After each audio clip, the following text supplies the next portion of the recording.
Even though a pitch shot is really an easy method, an easy technique to grasp, most of you are making it really hard, and it stems from what you're doing with your feet and how you're distributing your weight throughout. So I'm going to give you one tip that I have seen in real time help golfers that I've played with transform their game from 100 yards and in to be that much more consistent. It is so easy, you'll be shocked at how effective your wedge play becomes. The most important thing when it comes to anything from 100 yards and in with a wedge is contact. Having good contact enables you to have good distance control. But what happens? We get crappy contact when we try and do too much. We're either trying to lift the ball in the air too much. We are really replicating a full swing. We can stand a bit too wide and we move off the ball, so we have to time it coming back here. You may have heard keep weight forward. But what happens too often is that weight forward, we just move off it. So then we're trying to get that weight forward, but it happens with the upper body. Yes, I'm exaggerating, but that is what happens time and time again. People trying to do too much with the wedge, when really the club, especially if you have good wedges, is going to give you a much easier technique if you allow it. And all you have to do is move the arms back and through. But the reason why that technique looks simple is because of one key. I want you to set up and notice where your weight is distributed. Not just front foot to back foot, I also want it to feel front to back. And be aware of where you are at. Start shifting around. Feel like you've got 70% this way, 70% this way, more on the heels on the right foot. Like, move it around. Be aware, create that awareness. And if you find that a little bit difficult, I would actually suggest taking off your shoes and really feeling what you notice under the ground. But this one tenet is going to make it really simple.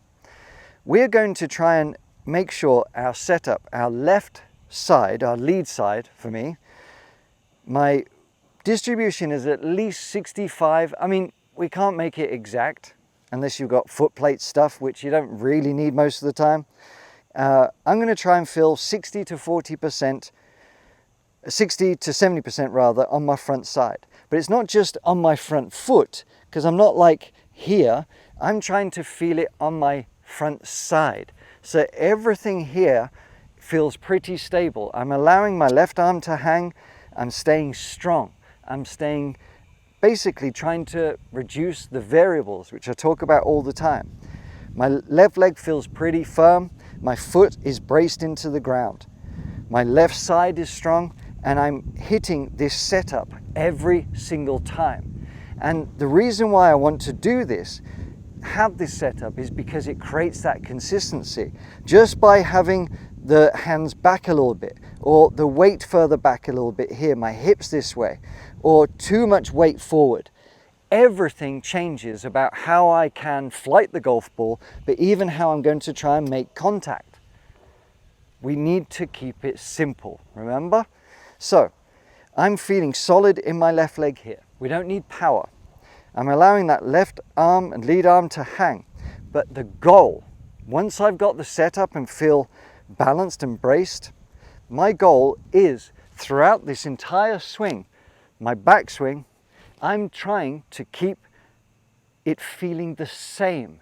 And what I mean by that is, we're not getting into detailed specifics. This is all about intentions, because that's the only thing that can really help us on the golf course. My intention is to feel like I'm keeping my lead side stable. It's staying the same. I'm applying the same amount of pressure in the swing on the way back, down and through. Yes, it's going to change a moderate amount. It doesn't mean I'm not moving at all, but I'm trying to maintain that same amount of pressure. Imagine I was on scales and the weight distribution would go up or down depending on that weight scale.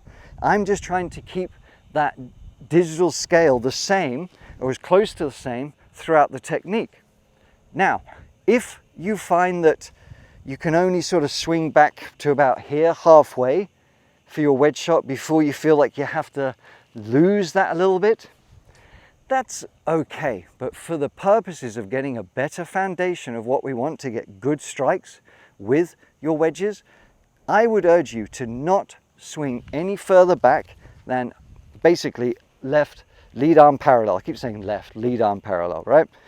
To here. A little bit of soft wrist, but I'm just going to here, because any further I can feel that I start to lose a little bit of that balance and that maintenance of pressure under my feet. So then you think, well, how far is it going to go? I don't care. The technique is what matters, because we can vary the club we use, whether it's a lob wedge, a sand wedge, gap wedge, pitching wedge. I don't care. We're just trying to get the technique from here to here. Very stable, very solid. And it's almost feeling like a big chip shot, if you will. The ball is on the inside of my heel here. We're always trying to stay stable. I do have my feet open just a little bit, but not much. And my goal is to go back and through. That is literally it. Do you see how easy that looked? Do you see how minimal my movements were? It wasn't because I was thinking about what to do with the arms that much. I was just maintaining this leg and I was moving around it, trying to keep that stability. I don't just keep it flexed and locked as I swing through. It's straightening up at the last second, but my objective of keeping the pressure in here, from here to here, is how you're going to get that consistent strike. We've come 30 yards further back. I do not change my technique. All I'm doing is going to change the club I want to hit. So I think we've got 100. I'm just going to do a half with the gap wedge, I think. Okay.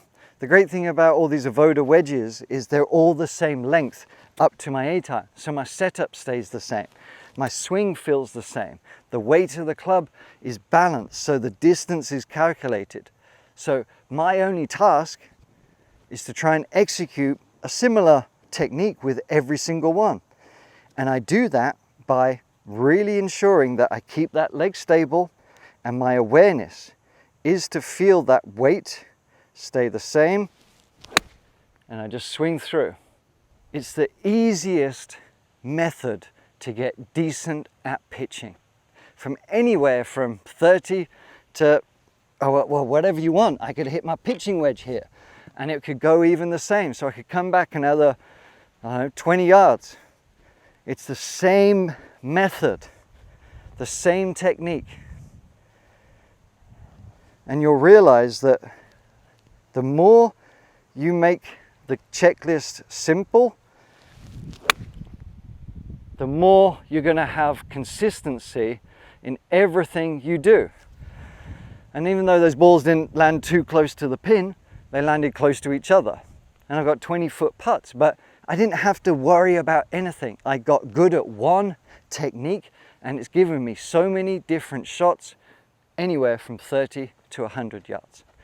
That is the art of simple golf. I hope you enjoyed that lesson. If you want to improve your overall golf swing to make it simple, effective, and effortless, this lesson is exactly what you need, and it's helped thousands of others. I'll see you next time.